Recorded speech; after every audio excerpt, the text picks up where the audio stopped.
My name is Donald Chika de Ikwerre, Senior Advocate of Nigeria. I represented the candidate of the PDP. That's the first respondent? That's the first respondent, yes. Okay. And just like my colleagues here. So what happened in court today?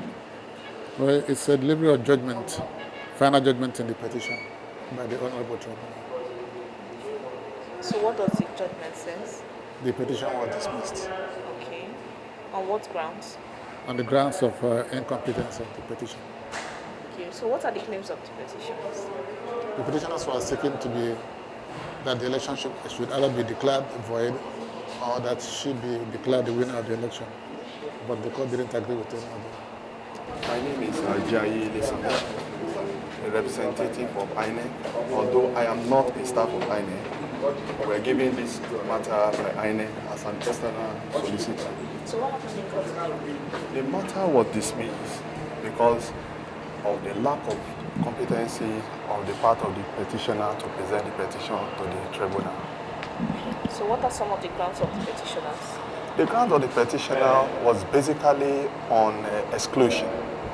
Exclusion, and the ground of exclusions of candidates is not part of the ground of the extant law that was passed in this electoral act of 2022.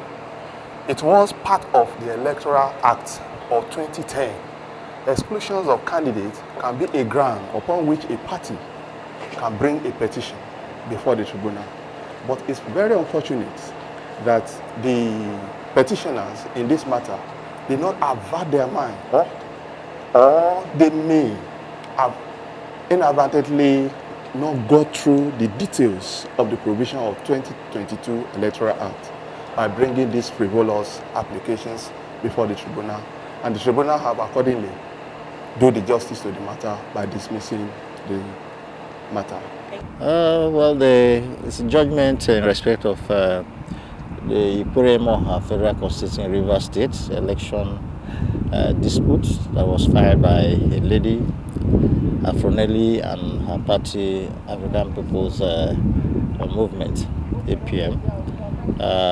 The tribunal unanimously considered all the issues raised, and apart from deciding that the petitioners have no local standing, in the sense that one of their grounds is that they were validly nominated and unlawfully excluded, which is not a ground under the present electoral act.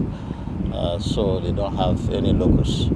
Another issue is that they were also questioning the validity of the PDP and this candidate of contesting the election, that did not emerge from any primaries and all that. So the court also rightly held that it's also not the ground in the tribunal, because it's not one of the qualification grounds, but rather a pre-election matter. So on the whole, the petition was dismissed. Thank you so much. Thank you.